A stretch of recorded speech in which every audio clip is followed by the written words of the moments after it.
Question 104 of the Summa Theologia is the second question in the final treatise of the Prima Pars, the first part of the Summa Theologia. The treatise is called On the Conservation and Government of Creatures, and this particular question has 4 articles, and it's the special effects of the divine government. And special effects sounds like we're talking about, something like special effects of movies, but that's not what he's talking about, because there weren't any movies around back in the 13th century when St. Thomas Aquinas lived. But the 4 questions he asks are interesting. In fact, the last 2 have to do with God annihilating things and whether God can and will annihilate things. And so you can kind of see where this is going.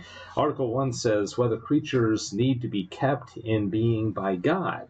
So this butterfly here, for example, is alive and it has, existence. And does God have to keep it in existence, or is it kind of on its own and God creates it, kind of like the deist notion of God, that he kind of sets things going and then he takes a powder and doesn't really pay much attention to what's going on. Thomas says, both reason and faith bind us to say that creatures are kept in being by God. To make this clear, we must consider that a thing is preserved by another in 2 ways. First, indirectly and accidentally. Thus, a person is said to preserve anything by removing the cause of its corruption, as a man may be said to preserve a child whom he guards from falling into a fire. In this way, God preserves some things, but not all, for there are some things such as such a nature that nothing can corrupt them, so that it is not necessary to keep them from corruption. Now, with this, he's talking primarily about the heavenly bodies, which are really interesting because Thomas will argue that the heavenly bodies, like the stars and the moon and the sun, don't suffer corruption, and they just have a different type of existence and a different type of body than we do.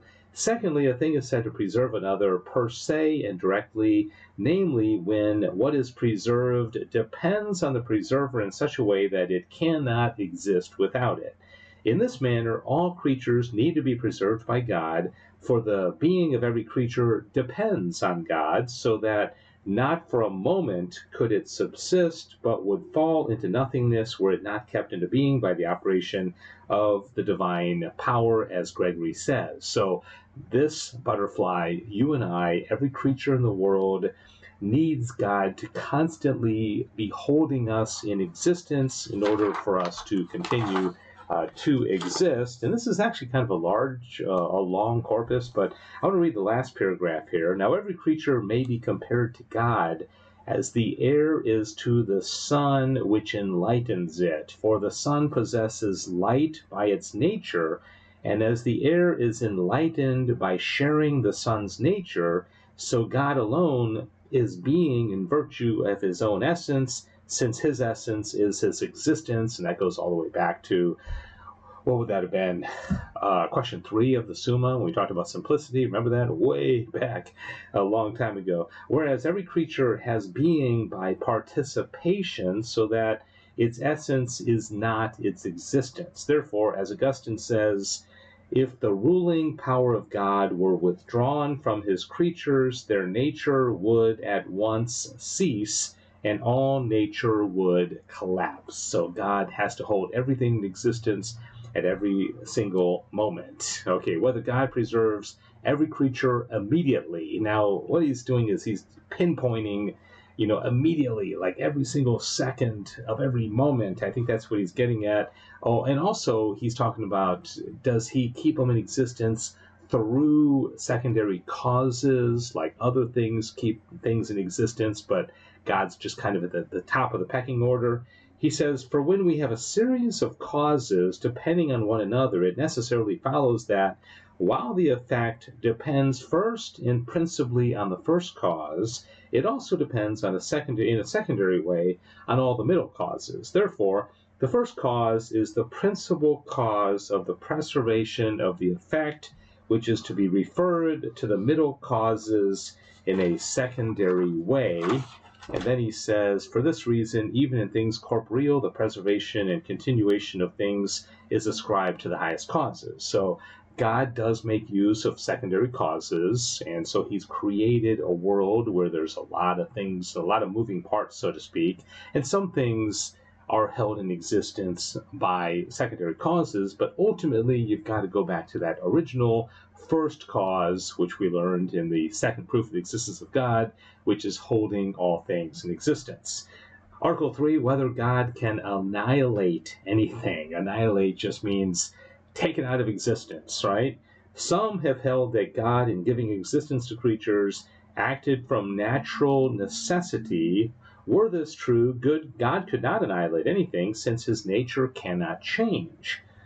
But this opinion is entirely false and absolutely contrary to the Catholic faith, which confesses that God created things of his own free will. Therefore, that God gives existence to a creature depends on his will, nor does he preserve things in existence otherwise than by continually pouring out existence in them.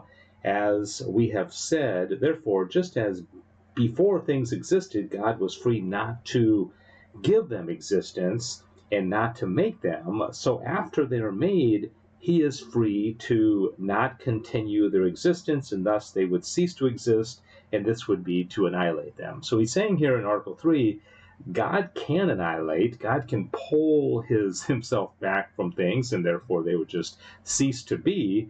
But in the fourth article, he's going to say, well, does he ever do it? I mean, just because you have the power to do something doesn't mean you're necessarily going to do it.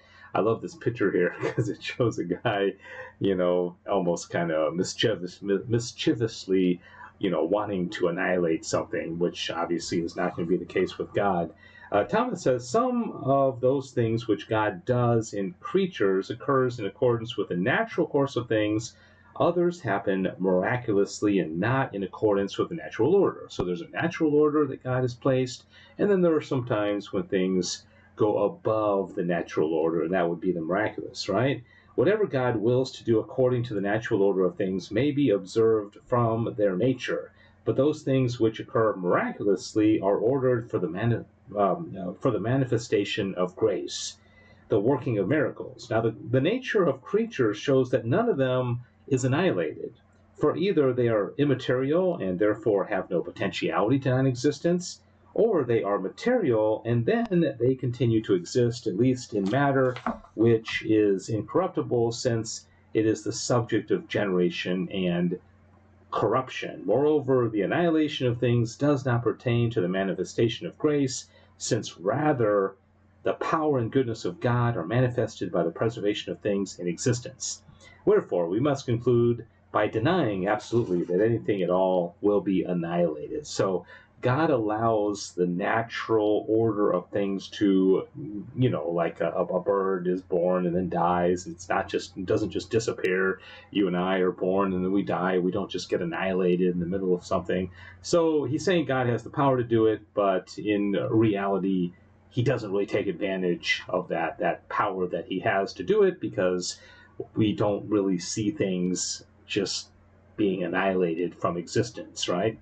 Well, that'll do it for Article 104 of the Summa Theologia, and thank you for journeying through the Summa with me, and I hope you'll join me for question 105 tomorrow. God bless you, St. Thomas Aquinas. Pray for us.